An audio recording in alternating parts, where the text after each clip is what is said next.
독소 전쟁 기간 동안 러시아 전선에서 벌어졌던 전투들 중 가장 치열했으면서도 결정적이었던 전투는 독일의 남부 집단군과 소련군 간의 남부 전선 전투였다.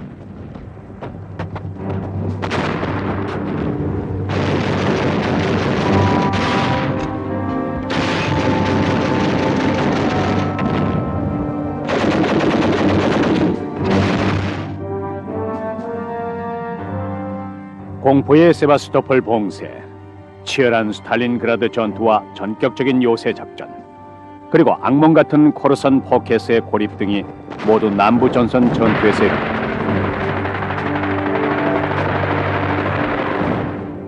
2차 대전의 승패가 남부 전선에서 결정됐다고 해도 과언이 아닐 것이다.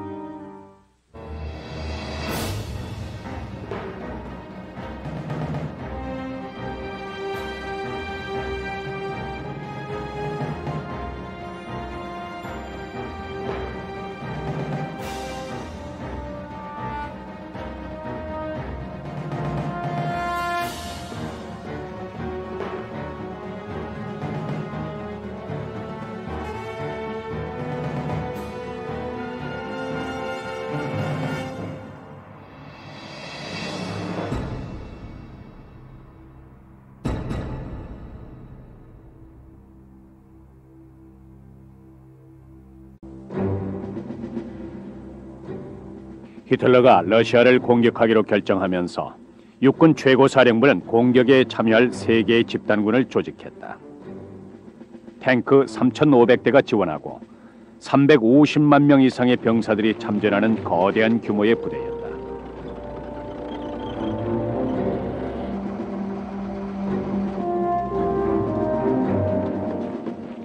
그중 북부의 집단군은 발트 3국을 통과해서 레닌그라드까지 진격하게 돼 있었고, 중부의 집단군은 모스크바를 공격하게 돼 있었다. 그리고 남부의 집단군은 소련의 남부로 진격해서 오데사와 크리미아를 함락시킨 다음 코카서스 지방의 유전을 차지하는 것을 최종 목표로 삼고 있었다.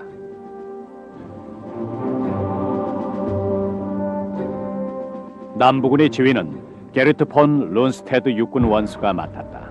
그는 산하에 3개의 군을 두었는데 제6군은 폰 라이케나우가, 제11군은 폰 소버트가, 제17군은 스톨프 나겔이 지휘했다. 그리고 폰 클라이스트가 지휘하는 강력한 기갑부대인 제1팬저군이 남부군을 지원했으며 켈러 장군 휘하의 제1항공대가 공중 지원을 맡았다. 룬스테트 육군 원수는 아주 유명하고 존경받는 지휘관이었습니다. 1940년의 프랑스 침공 시에도 중요한 역할을 했죠. 1차 대전 초기에는 독일군을 이끌고 파리에 가장 가깝게 접근하기도 했었고요. 휘하의 사령관과 군인들이 모두 그를 존경했습니다. 다소 보수적이고 콧대 높은 성격이었지만 뛰어난 자질을 갖춘 독일 군인의 전형적인 표본이었죠.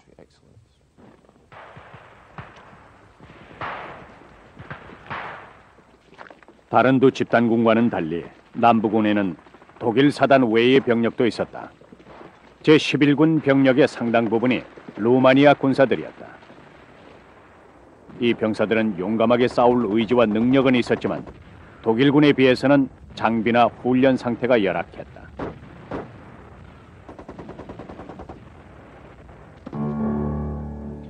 남부군에 루마니아군이 합류한 이유는 루마니아의 제3군과 4군이 룬스테드의 집단군과 공동작전을 실시하기 위해서였다.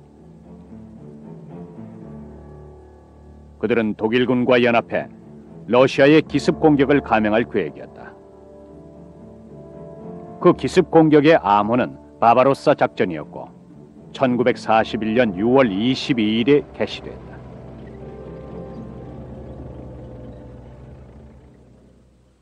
독일의 소련 침공 초기 단계에서 루마니아의 병력은 남부 전선의 작전 수행에 큰 힘이 되었습니다. 독일군이 남부 전선의 북쪽 지역에서 조금 주춤할 동안에도 그들은 소련의 방어선을 뚫고 적의 의표를 찌르는 공격을 계속했으며 전 지역에서 동쪽으로 전진해 나갔습니다. 그러니 그들이야말로 독일군의 전력에 아주 중요한 도움을 주었다고 할 수 있겠죠.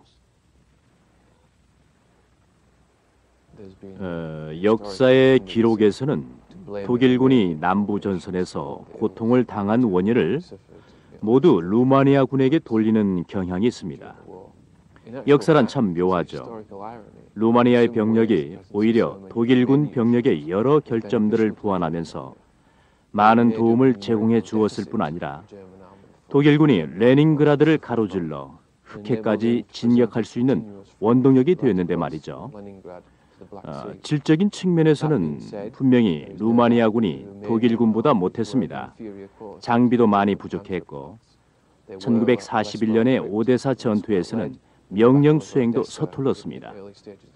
스스로의 힘으로 작전을 제대로 수행해내지 못하고 결국에는 독일군의 힘을 빌려서야 소련군을 이겨낼 수 있었습니다. 출범 초기부터 남부군의 앞길은 그리 평탄하지 못했다. 선제 공격의 결과를 평가했을 때 남부군의 공격 성공률이 독일의 세 집단군 중 가장 저조했다.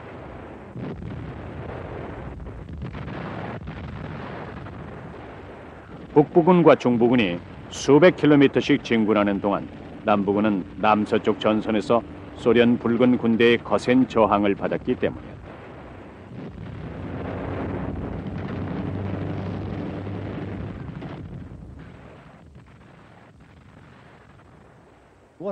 (1941년 6월과 7월에 걸쳐 남부군이 최초의 공격을 감행했을 때 소련군은 완강하게 저항했습니다. 우선 남서쪽 전선에서는 키예프 특별구역 내에서의 저항이 특히 심했죠. 아마 소련에서 가장 강인한 전선일 것입니다. 일찍이 소련의 지휘부에서도 이 전선이야말로 기갑, 항공, 보병, 지원부대 등 모든 측면에서 독일의 반격을 가할 수 있는 전선이라고 생각했었죠. 소련은 만만치 않은 상대였고 룬스테트도 이 전선에서는 부진했음을 자신의 전쟁 일지와 독일 최고사령부의 전쟁 일지에서 스스로 인정했습니다.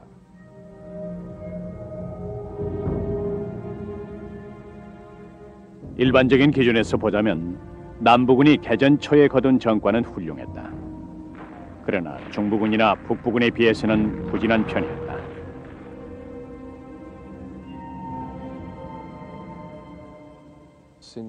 (1940년부터) 소련 최고사령부는 남부에서 독일의 일격을 가할 준비를 하고 있었습니다. 독일이 농작물과 경제적 자원을 탐내서 우크라이나 동부 지역을 노리는 것을 잘 알고 있었죠. 그래서 그들은 최고 수준의 기계와 병력을 남부 전선에 배치해서 독일에게 커다란 피해를 입히려는 작전을 세웠습니다. 그러니 개전 초기의 기간 동안 남부군으로서는 진격해 나가기 위해서 더욱더 오랫동안 치열한 전투를 벌여야 했던 거죠. 그러나 서서히 목표 지역들을 점령하면서 드디어 7월경 남부군은 첫 번째 승전보를 알리게 된다. 우만 근처에서 러시아 군인 10만 명을 포로로 잡았으며 그들은 계속 진격했다.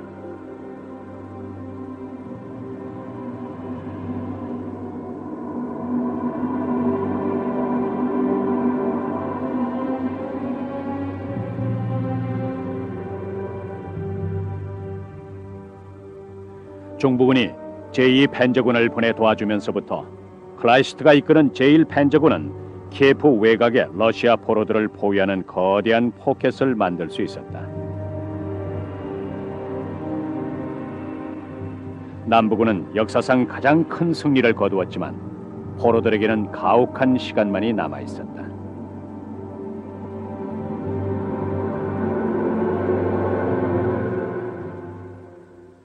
독일군은 소련군 포로들 때문에 어려움을 많이 겪었는데 그 거대한 규모의 포로들을 관리할 준비가 전혀 안 되어 있었기 때문이죠. 1941년 키예프 전투의 결과로 생긴 포로들의 숫자가 무려 65만 명에 달했으니까요.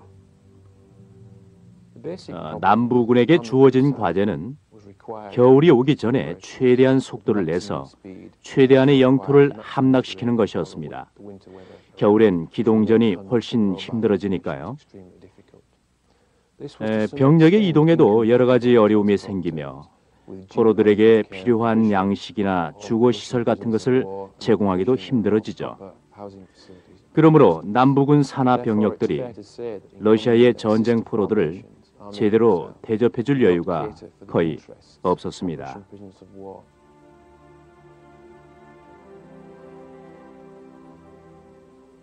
포로들의 행렬이 직결지까지 행군하는 동안 병들거나 쓰러진 포로들은 청사를 당했습니다.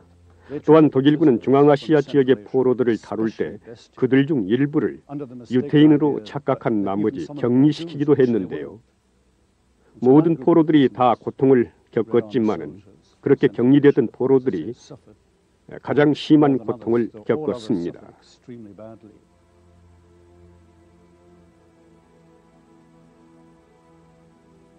그런데 키예프 근처에서는 이런 일도 있었습니다.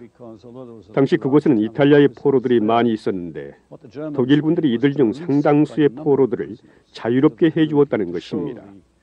점령 지역의 주민들에게 좋은 인상을 심어주기 위해서였겠죠. 개전 첫 해에 남부군이 거둔 다른 승리로는 루마니아 제4군이 3개월간의 봉쇄 끝에 얻어낸 오데사의 함락을 들 수 있다. 그리고 크리미아 반도를 함락시켜서 1942년 10월 30일까지 대부분의 땅이 독일군의 수중에 들어갔다. 요새 도시인 세바스토폴만 남아있었지만 이마저도 독일의 제17군이 봉쇄시키고는 무자비하게 공격했고 제1항공대의 비행기들도 무자비한 공중 공격을 퍼부었다.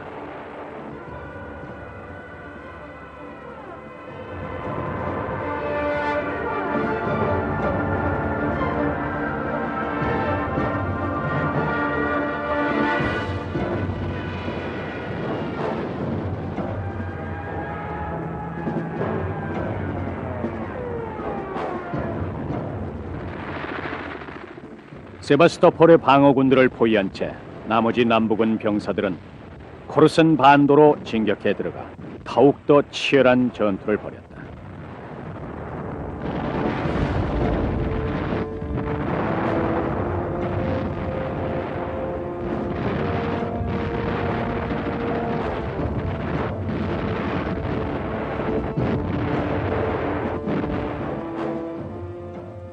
(10월) 말까지 남부군은 북쪽의 카르코프에서 남쪽의 흑해에 이르는 긴 전선을 구축했다. 그리고 여세를 몰아서 로스토폰 돈까지 밀고 나아갔다.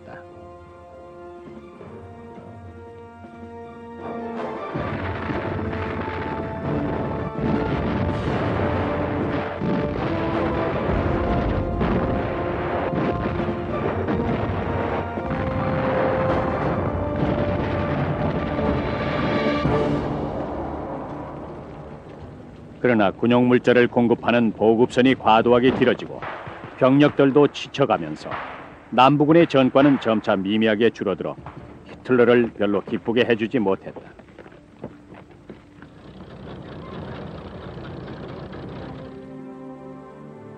(1941년) 겨울 러시아의 맹렬한 반격으로 독일군은 뒤로 밀리기 시작했다. 론스테드는 개전 후 처음으로 후퇴를 허가해 줄 것을 요청했다. 룬스테트 육군 원수는 이미 1941년 11월 9일부터 남부군의 작전을 중단시키고 싶어 했습니다. 남부군이 너무 멀리 나가서 병참선을 제대로 지키기가 힘들 것으로 판단했기 때문이죠. 하지만 히틀러는 이를 거절했고 토마첸코 원수가 이끄는 소련 군대가 드디어 모스크바에서 대반격을 시작했습니다. 11월 28일 제1펜저군이 룬스테트의 동의하에 로스토프를 내주었죠.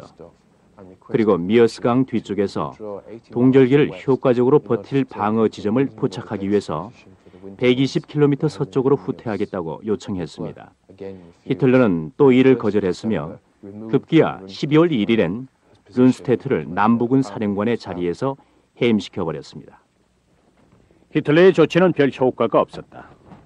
로스토프에서의 후퇴는 군사 전략상 꼭 필요한 조치였고 상황은 갈수록 나빠져서 결국 독일군은 로스토프 서쪽 60km 지점까지 차례대로 후퇴했다.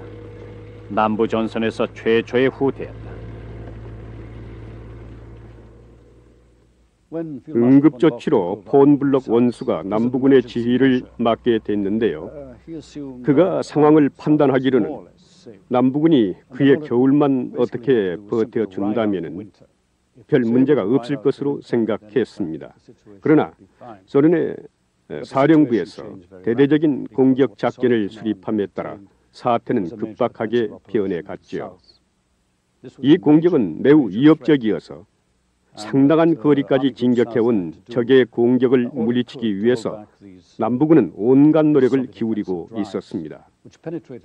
그런데 이상하게 소련군 쪽에서 사기가 떨어져 갔습니다. 병참 지원이 부족했고 병력의 손실도 컸기 때문이었죠. 그 덕분에 남부군은 위기를 모면할 수 있었습니다.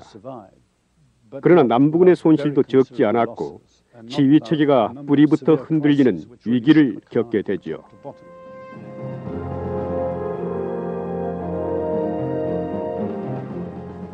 러시아에 파병된 독일군에게 1941년은 어떤 기준으로 보더라도 성공적인 해였다. 모스크바나 레닌그라드를 함락시킨 건 아니었지만 이들 도시들을 바로 눈앞에 두고 있었고 언제든지 공격할 준비가 돼 있었다. 그래서 1942년 전투의 초점은 당연히 모스크바가 될 것으로 예상했다. 그러나 히틀러는 세간의 예상을 깨고 1942년 전투의 전략적 초점을 남부군 쪽에 두었다.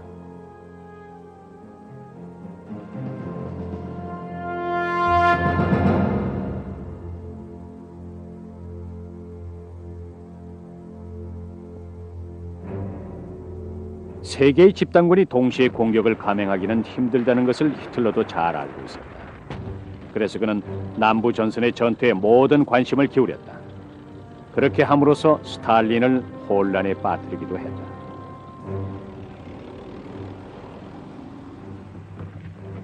(1942년) 여름의 전투를 위해서 청색작전이 수립됐고 페드로 폰 보크 사령관이 이끄는 남부군은 대대적인 지원을 받았다. 러시아에 파병된 전 독일 병력의 절반이 남부군의 전투 지역으로 배치됐다.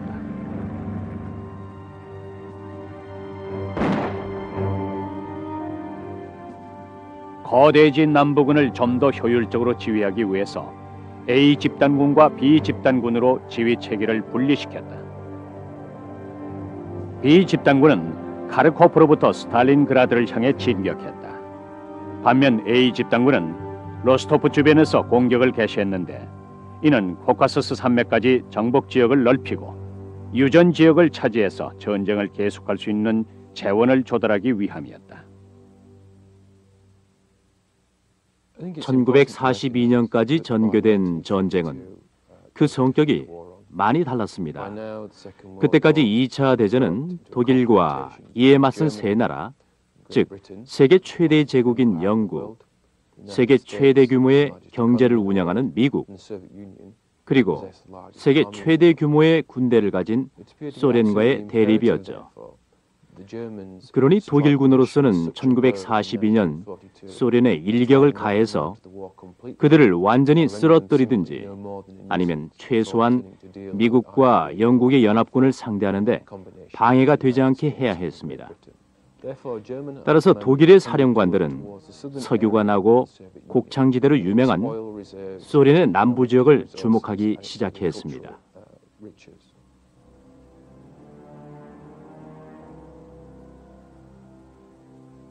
남부군은 동계작전의 피로와 러시아의 진흙지대에서 점차 벗어나면서 독소 전선에 활용할 결정적인 작전을 준비하기 시작했습니다. 작전의 요점은 소련의 남서 전선을 무너뜨리고 코카서스 지방으로 진격해서 여러 가지 전략적 목적을 달성하는 것이었죠. 특히 히틀러가 첫 번째 전략적 목적으로 삼은 것이 코카서스의 유전이었습니다. 이를 위해 구체적인 실천 방안을 찾아야만 했습니다. 독일군의 1942년 여름 전투는 2차 대전 기간 중 가장 훌륭한 성과를 올렸다. 먼저 세바스토폴을 함락시켰다.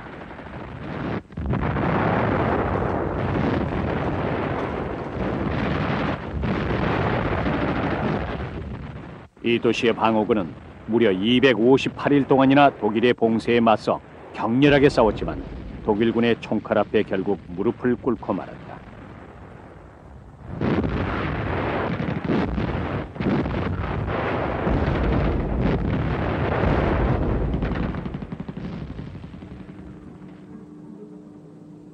이제 독일군은 후방 지역에 대한 걱정 없이 진격을 계속할 수 있었지만 병사들은 한 걸음 한 걸음 점차 지옥을 향해 행군하고 있었다.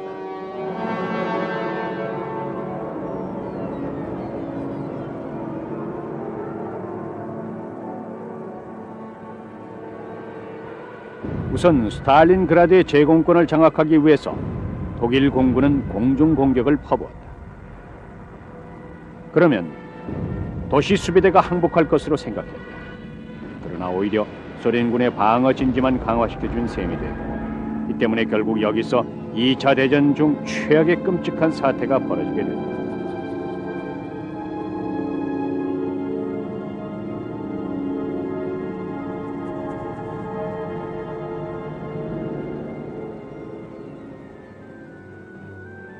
비 집단군은 9월 초에 스탈린그라드에 도달했다. 도착 직후부터 도시의 통제권을 장악하기 위한 전투가 2달 동안 계속됐다.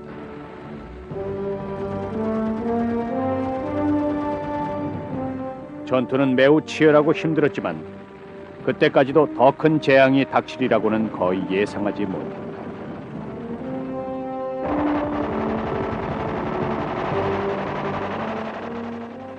B 집단군이 스탈린그라드를 막고 있는 동안 A 집단군은 코카서스 지방 깊숙이 진격해서 11월에는 마이콘에 도착했다. 독일군이 진격한 도시 중 가장 동쪽인 곳이다. 독일 육군 병력은 러시아 대륙을 가로질러 이제 본국에서 3,000km 이상 떨어진 이란과 터키의 국경선에까지 접근하고 있었다. 이제 베를린보다 카이로가 오히려 가까운 위치에 있어 남부군을 롬멜 장군의 아프리카 군단과 연계시키는 문제를 진지하게 검토하기 시작했다. 남쪽 전선의 독일군은 7월과 8월에 걸쳐 코카서스의 입구까지 바로 진격해 들어갔는데 이것은 소련 최고사령부를 심각한 위기에 빠뜨렸습니다. 스탈린은 소련이 커다란 위기에 직면해 있다고 경고했습니다. 그래서 아주 무서운 직결 처분을 실시했죠. 명령 없이 퇴각하거나 비겁한 행동을 보이면 총살시켰고 전선에서 복무를 게을리한 군인들은 헌병대대로 보내버렸습니다. 이러한 조치들로 붉은 군대가 얼마나 심각하게 위기의식을 느꼈는지를 알 수 있습니다. 그러나 한 가지 이상한 현상이 있었는데 이것 때문에 독일 최고사령부와 히틀러는 매우 당황했습니다. 독일 측에서는 이번에도 1941년 여름의 경우처럼 소련이 대규모 포위 작전을 벌일 것으로 예상했었죠.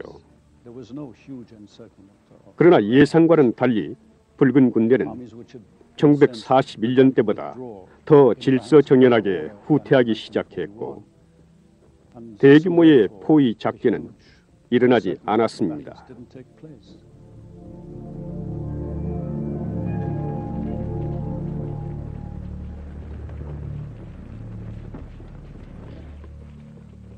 마이코프의 유전 점령은 독일군에게 큰 의미가 있었다. 그래서 전략적으로 중요하진 않지만 유명한 홍보 행사도 벌였다. 특수 훈련을 받은 산악인들이 코카서스에서 제일 높은 엘보르스산 등반을 시도한 것이다. 험준한 지형과 소련의 방해를 극복하고 등반대는 정상에 독일 국기를 꽂았다.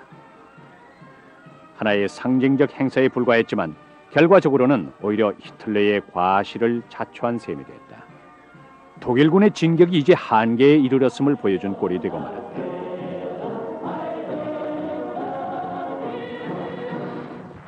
북쪽의 스탈린그라드로 불길한 구름이 몰려들면서 폭풍이 몰아치려 하고 있었다. 비집단군은 스탈린그라드를 공격해 들어갔습니다. 파울루스 히아의 제6군은 아주 성공적이었죠. 소련의 전선을 뚫고 진격했고 돈 지역도 점령했습니다. 그 다음 스탈린그라드로 향했죠. 펜저군의 과감한 공격에 힘입어 도시를 둘로 가르며 북쪽으로 진군해서 볼가에까지 이르렀죠. 모스크바에 요란한 경계 경보가 울렸습니다. 그러나 도시에 진격해 들어가는 것이 곧 도시를 점령하는 것은 아니었습니다.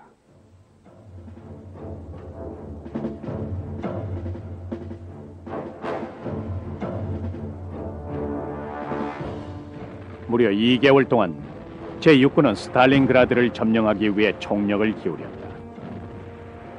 성공을 눈앞에 두고 있었다. 무자비하고 처절한 전투 끝에 그들은 도시의 5분의 4를 함락시키기에 이르렀다.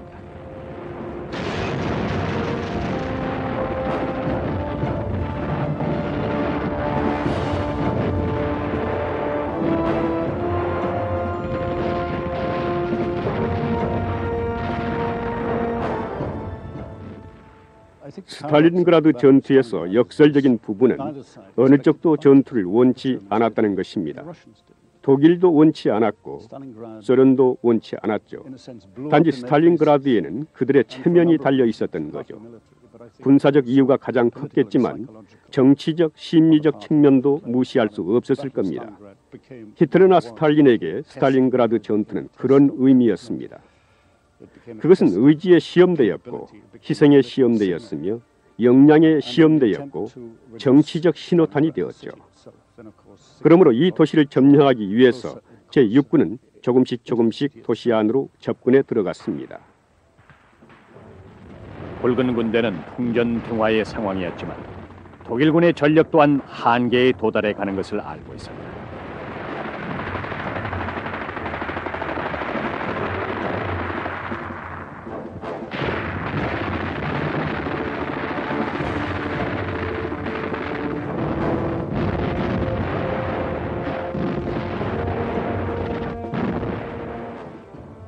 스탈린그라드에서 남북으로 얇고 길게 늘어나 버린 전선을 장비가 열악한 루마니아, 헝가리 그리고 이탈리아 병력들이 지키고 있었다.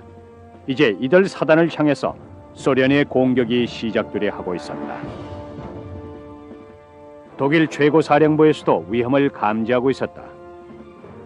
자이출러 참모 총장은 히틀러에게 소련의 공격이 시작되기 전에 후퇴 명령을 내려줄 것을 요청했다. 그러나 히틀러의 고집은 완강했고 볼가에서 후퇴하기를 거부했으며 그 결과는 불을 보듯 뻔했다.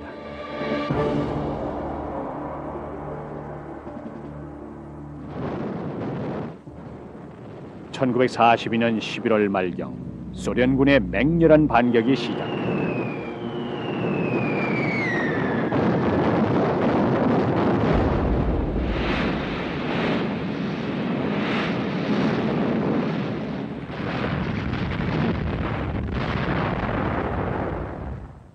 독일 제6군에게는 뼈아픈 일이었지만 소련이 데코파빌 근처에서 남측 공격을 시작하고 스탈린그라드와 북쪽 방면에서의 공격까지 가세한 것은 효과적인 작전 변경이었습니다.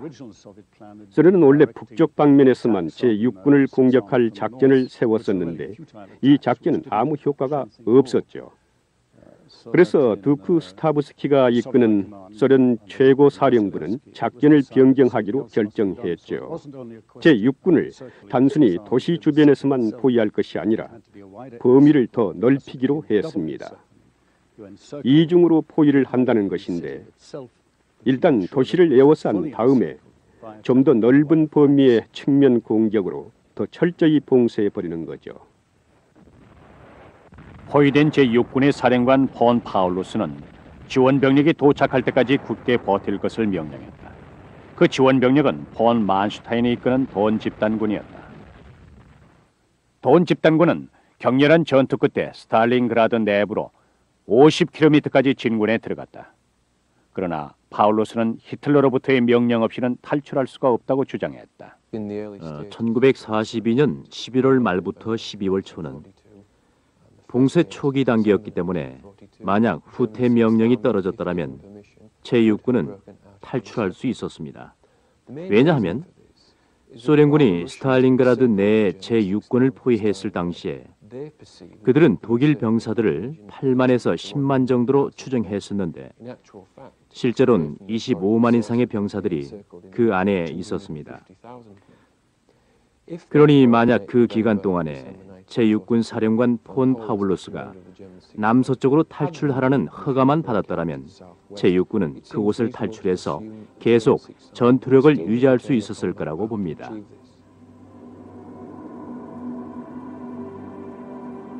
물자의 보급이 줄어들고 자신만만하던 괴링의 공중 지원도 실패하면서 제6군의 병사들은 병들고 죽어갔으며 나머지 병사들은 결국 1943년 2월에 항복했다.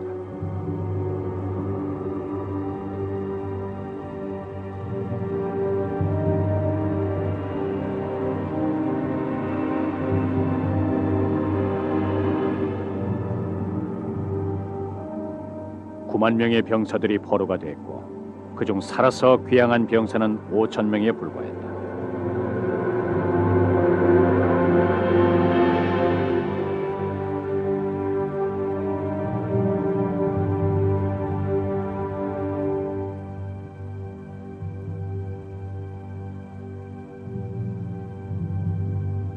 성실하게 명령을 수행하던 우수한 병력이 전멸하자 남부 전선의 독일 병사들은 큰 충격을 받았다. 그러나 더 큰 악몽이 기다리고 있었다. 소련군은 자신들이 스탈린그라드를 탈환한 이후 독일 전선에 커다란 구멍이 뚫린 틈을 노려 카르코프 탈환을 위해 진군에 나아갔다.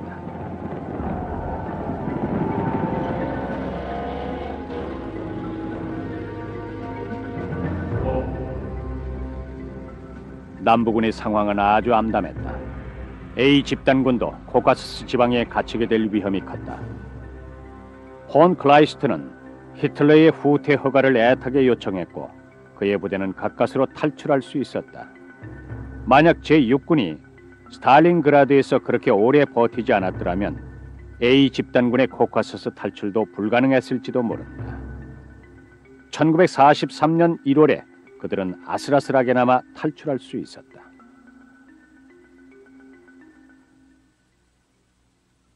히틀러는 코카소스 지방에 있던 A 집단군에게 위험이 닥친 것을 알았지만 1943년 1월 27일, 즉 스탈린그라드 방어벽이 무너지기 열흘 전에야 비로소 코카소스 지방의 병력을 유럽에 가까운 러시아의 중심 지역으로 후퇴시켰습니다.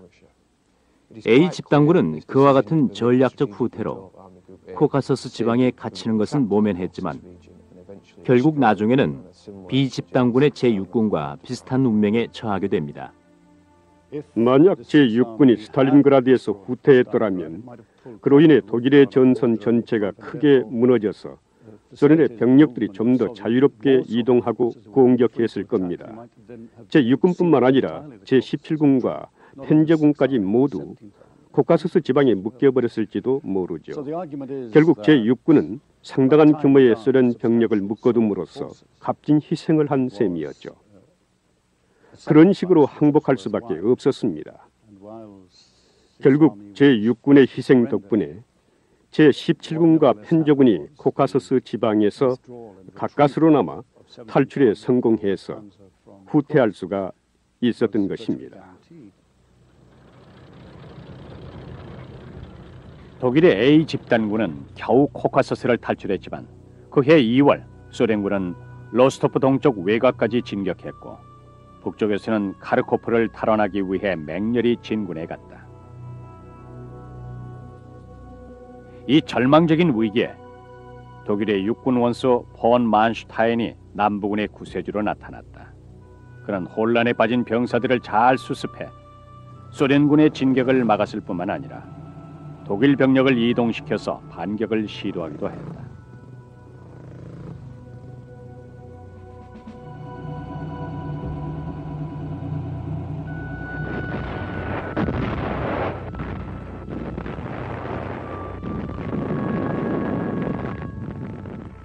폴 하우스가 이끄는 제1SS 팬저 부대는 히틀러의 명령을 거부하고 더 이상의 손실을 막기 위해 카르코프를 포기해야 했다.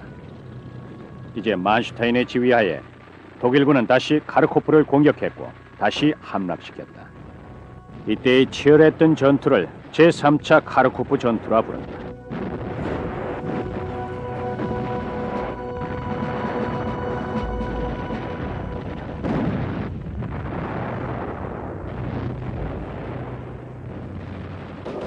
만슈타인의 승리는 카르코프에서 끝나지 않았다. 1943년 6월까지 그는 만슈타인의 기적이라 불릴 정도로 놀라운 역전을 여러 번 보여주었다. 거의 모든 지역에서 독일 전선이 심하게 붕괴되어 가고 폐색이 짙을 무렵 만슈타인이 남부군을 맡았습니다. 그가 시도한 공격들로 인해 러시아군은 크게 흔들렸죠. 더 중요한 것은 봄이 오기 직전에 전선을 재정비했다는 사실이었습니다.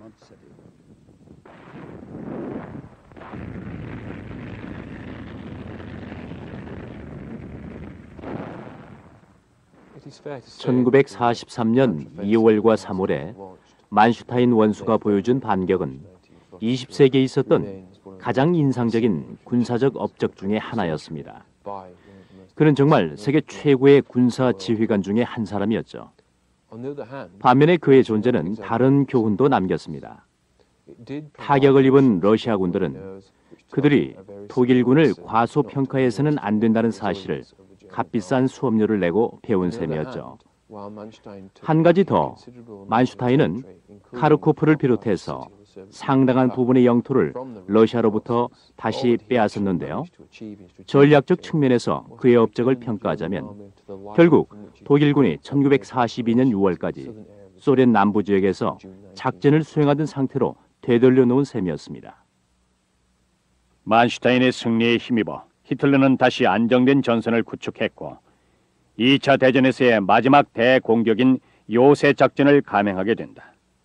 이때가 러시아에 파병된 독일 병력의 전성기였다. 패배하면 끝장이라는 것을 양쪽 모두 알고 있었습니다. 이기는 쪽이 결정타를 날리게 되는 것이죠. 그야말로 결정적인 전투였고 그 대표적인 예가 크루스크 전투였습니다. 남부군은 크루스크의 대규모 공격에서 남쪽 날개 역할을 담당했다. 호트 장군이 이끄는 제4 팬저군이 최전방에 섰다. 이들은 역사상 가장 위대한 탱크전을 치렀으며 수천 대가 프로카로브카 마을 외곽에서 파괴됐다.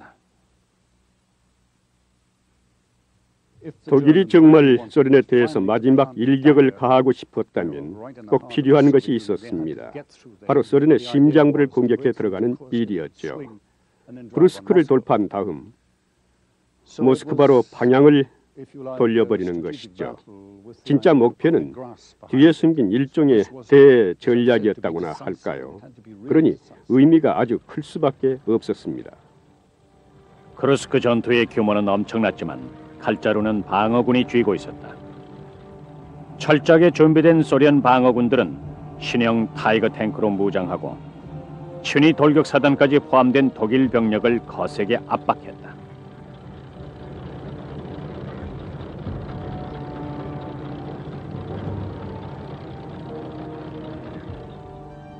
표범의 얼굴을 한 독일의 신형 장갑차들이 크루스크에서 첫 선을 보였다.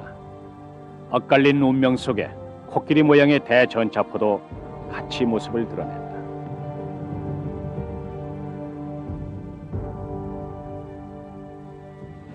신형 장비들이 요란하게 등장했지만 요새 작전의 결과는 무승부인 셈이었다. 독일군이 크루스크의 남쪽과 북쪽에서 모두 조금씩 전진했지만 전략적 측면에서는 실패한 셈이었기 때문이다.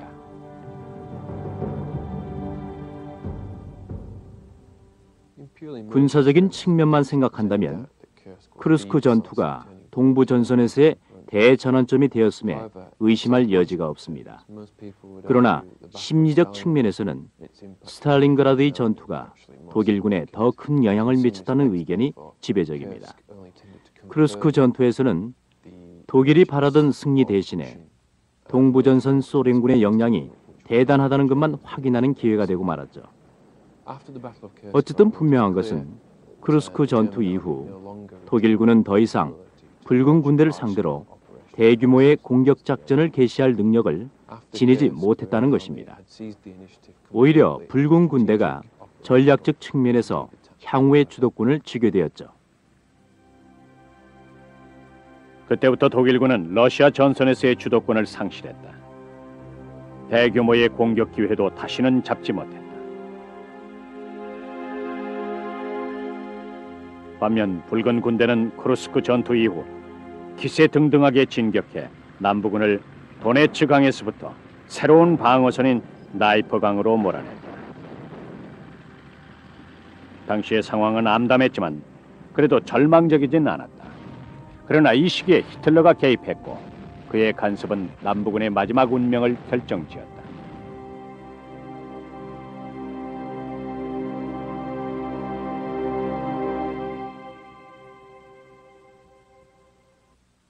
위험성이 높은 것을 알면서도 히틀러는 제17군이 크리미아 반도에서 퇴각하는 것을 허락하지 않았고 무슨 일이 있어도 사수해야 한다고 주장했다. 히틀러는 펠레스티 지역의 유전이 독일의 군사력 유지에 꼭 필요하다고 생각했습니다. 만약 러시아 공군이 크리미아를 거점으로 삼는다면 유전 지역은 계속 폭격을 당해 활용할 수가 없을 거라고 판단했던 것입니다. 그렇게 되면 독일 육군의 기동성에도 심각한 위협이 된다는 걱정만 했습니다. 붉은 군대를 격퇴시킬 기회를 줄 생각은 하지 않고서 말이죠. 히틀러는 여전히 독일 공군과 해군이 만일의 경우에 육군을 구해줄 것으로 굳게 믿었으나 그의 기대는 빗나갔다. 제17군은 계속해서 크리미아에 갇혀 있었고 1944년 5월에 항복했다. 생존군인 8만 명이 전쟁포로가 됐었다. 히틀러가 조금만 더 융통성이 있었더라면 정말 필요한 점이었죠. 아마도 제17군은 구조될 수 있었을 것입니다. 그런데 구조 대신 포위된 채로 최후의 순간만을 기다려야 했죠. 독소 전선에서 그런 경우들이 아주 많이 있었습니다. 히틀러는 1941년과 42년의 위기를 겪은 후에 무조건 버텨내는 것이 최선이라는 생각을 갖게 됐습니다. 퇴각의 후유증을 지나치게 염려한 나머지 제17군뿐만이 아니라 다른 부대들도 발을 묶어버렸죠.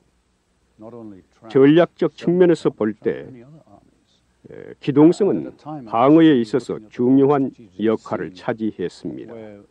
독일 장군들도 기동력 있는 방어를 더 권장했고요. 그런데 병사들을 가둬놓고 살아남을 기회까지, 아니 노력해 볼 수 있는 기회까지 박탈하는 것은 거의 사형 선고를 내리는 것이나 마찬가지였죠.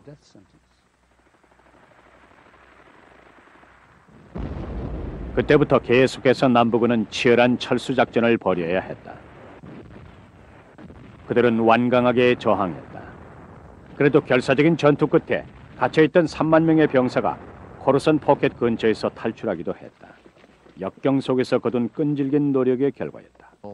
3만 명의 독일 병사들이 코르선 포켓을 빠져나오긴 했지만 독일 사령관들은 그들의 상태를 보고 놀랐습니다.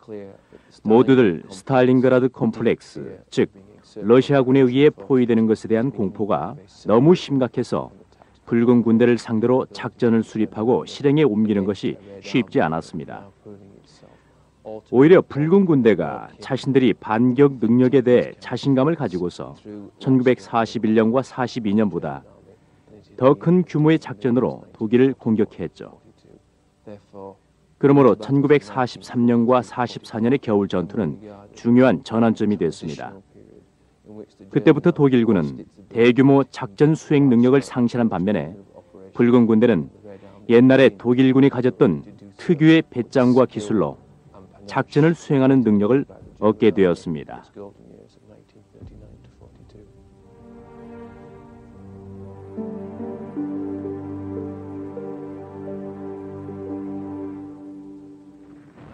(1944년 3월에) 후배 장군이 지휘했던 유명한 공세적 철수 작전은 독일군의 강인함과 인내력을 보여주었지만 이미 독일군은 역사 속으로 사라져가고 있었다. 소련군의 작전에서는 방어적 전략에서 공격적 전략으로의 전환 같은 신속한 행동 전환이 결정적인 역할을 했습니다.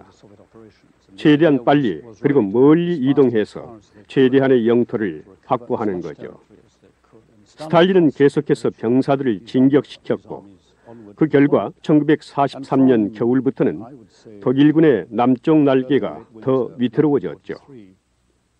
이러한 흐름은 1944년의 겨울과 이듬해 봄의 절정에 달해서 소련군은 우크라이나 지방 깊숙이 진격해 키예프를 점령하고 계속해서 서쪽으로 진군할 태세를 보였습니다.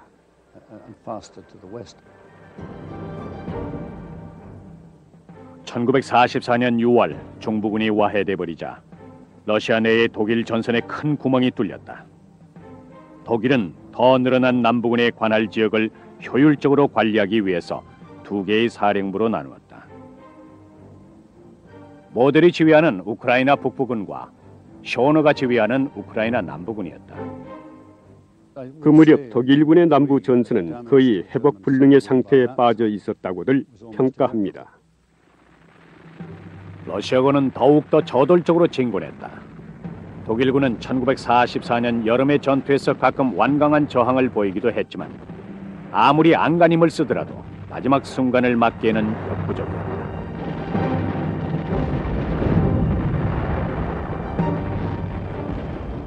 (1944년 9월 20일) 남부군은 원래 이름을 되찾았고 프라이스너 장군의 지휘하에 남은 병력을 모아 전열을 가다듬었다. 그러나 파국을 그리 오래 미룰 수는 없었다.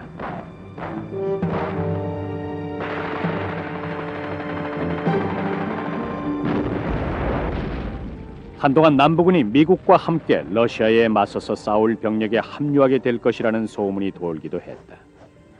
당시 그들은 지푸라기라도 잡고 싶었다.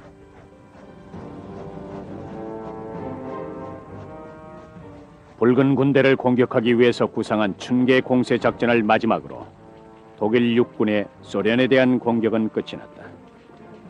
마지막 사령관인 랜들릭 장군의 휘하에 남아있던 남부군의 병사들이 1945년 5월 빈 근처에서 항복했다.